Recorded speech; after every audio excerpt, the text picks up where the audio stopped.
7 sifat kembalikan, saya ulangi lagi, 7 sifat kembalikan jangan diakui. Makanya tadi mari kita belajar, habis sholat tafakuri, habis sholat istighfar,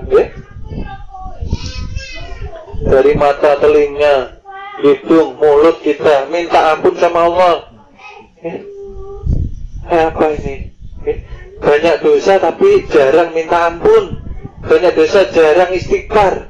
Kalau perlu aja mencari Allah.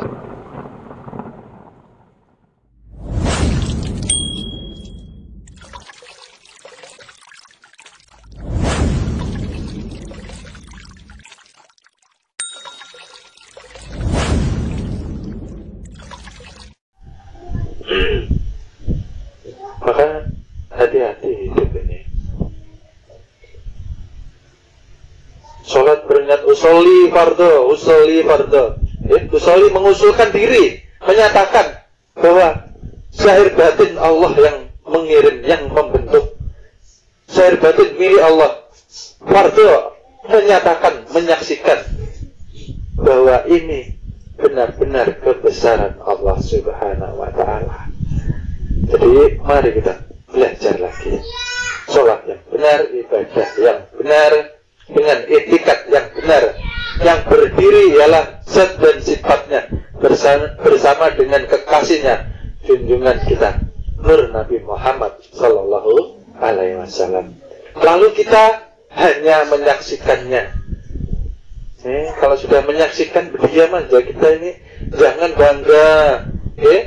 Maka sering saya katakan, kalau sholat, kalau bisa baca ayat itu yang paling pendek-pendek. Kenapa? Kalau kepanjangan rawan setan menyusup di hati kita. Kenapa? Kalau kepanjangan kita mendengarkan bacaan kita, wah kok enak ya. Berarti mengakui bahwa suara ini milik kita. Maka itu kita sudah syirik. Sholat itu singkat, padat, berisi. Serahkan pengakuan diri. Kita hanya menyaksikan.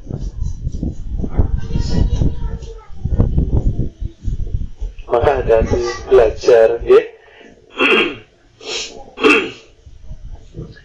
Jangan kita berhenti di penciptaan tanah saja. Ini tanah ini kotor. Tanah ini kotor. Kalau kita mengakui nasib kita berasal dari tanah, maka kita akan dihancur leburkan seperti tadi.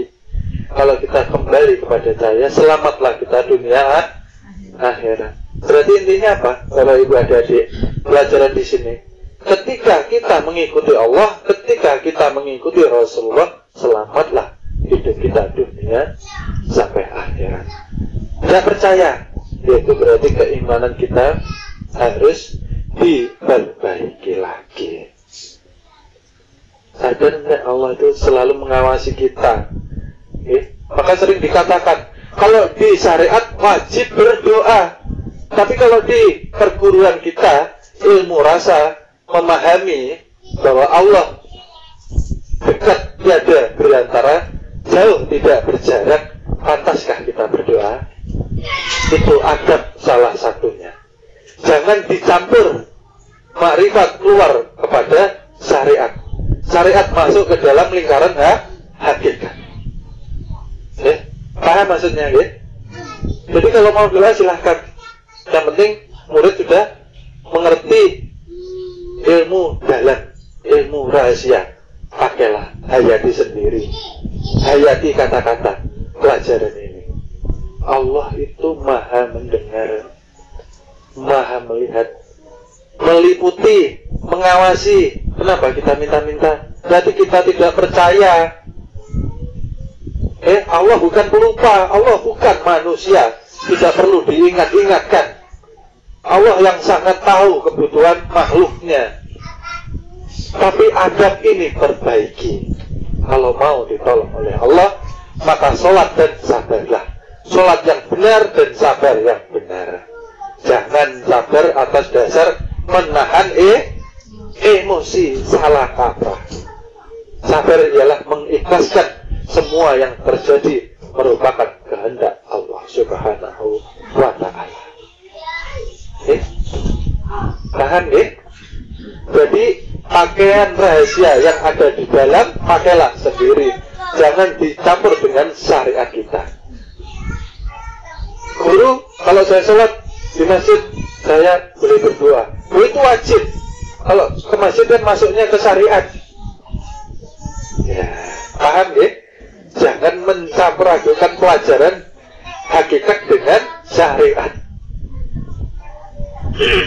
Mau tidur baca Qul 3 kali, ya? Khatam Al-Quran, baca sholawat, baca Al-Kahfi, baca ayat kursi, silakan, wajib. Itu di area syariat, tidak apa-apa, itu wajib jalankan. Tapi hakikatnya kembalikan haknya Allah Subhanahu wa ta'ala. Maka sudah mengatakan hidup matiku ilahi ta'ala.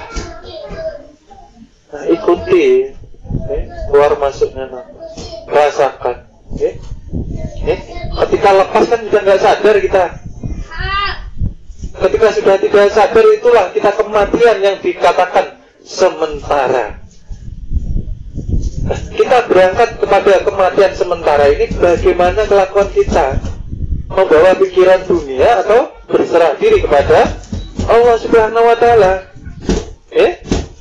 Itu penentuan. Ketika kita tidur, kita dalam keadaan ibadah mengingat Allah, maka Allah akan memperbaiki zahir batin kita, menyehatkan yang sakit, memberikan jalan daripada kesusahan, memberkahi badan jasmani. Maka ingat, jangan meminta-minta, menandakan kita tidak percaya kepada Allah Subhanahu wa ta'ala.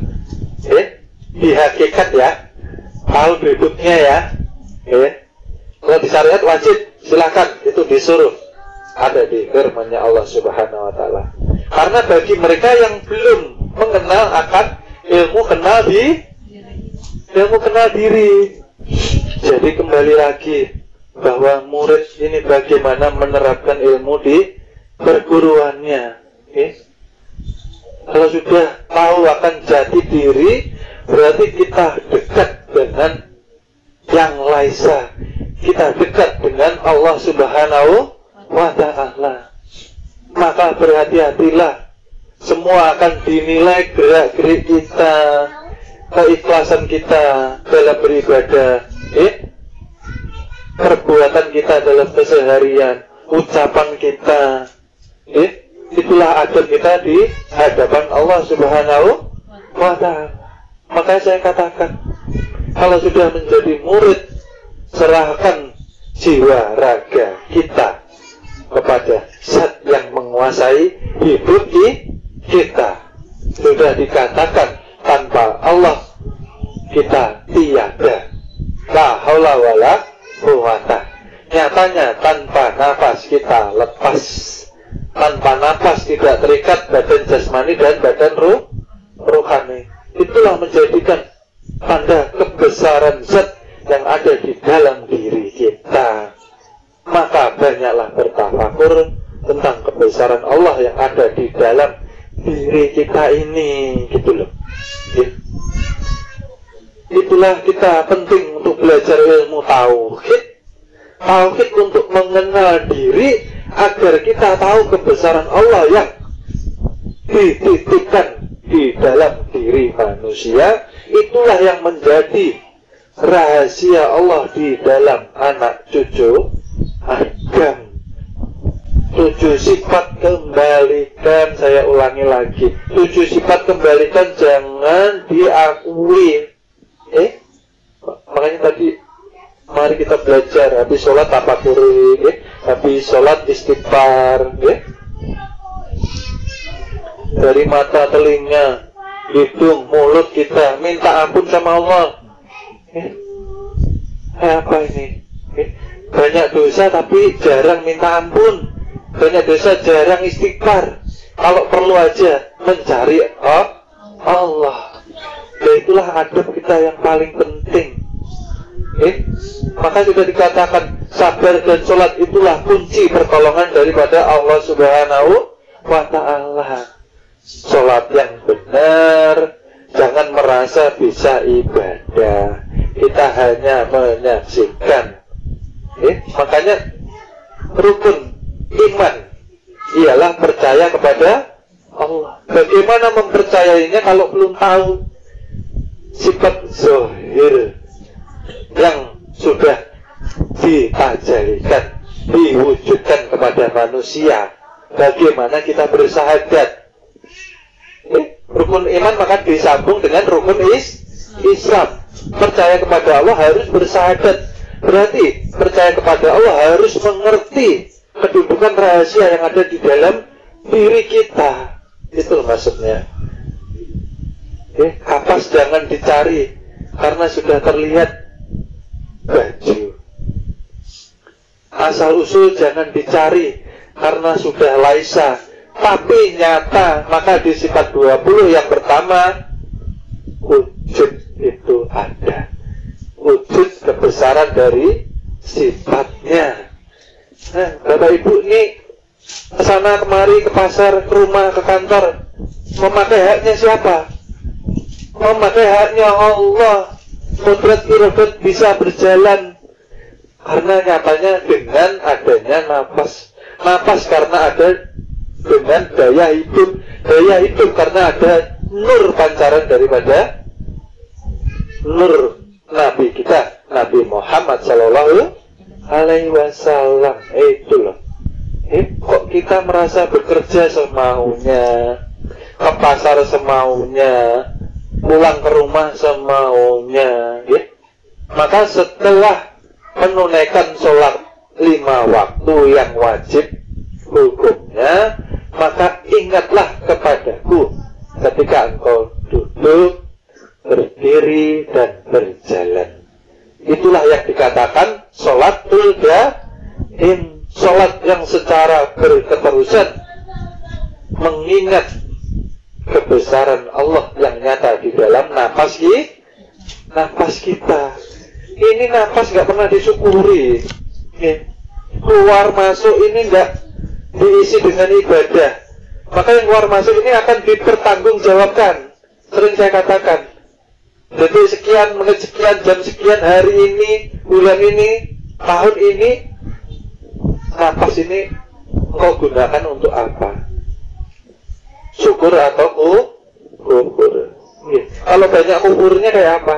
Nah, kita banyak minta ampun sama Allah Subhanahu wa ta'ala. Maka kalau sudah belajar ilmu tauhid ini sudah jangan menilai-nilai orang lagi lah. Kenapa saya katakan seperti ini? Rugi sampean, rugi dunia akhirat. Habis waktu hanya memasukkan kotoran yang ada di dalam diri. Sedang kita saja belum tentu benar, kita saja belum tentu baik.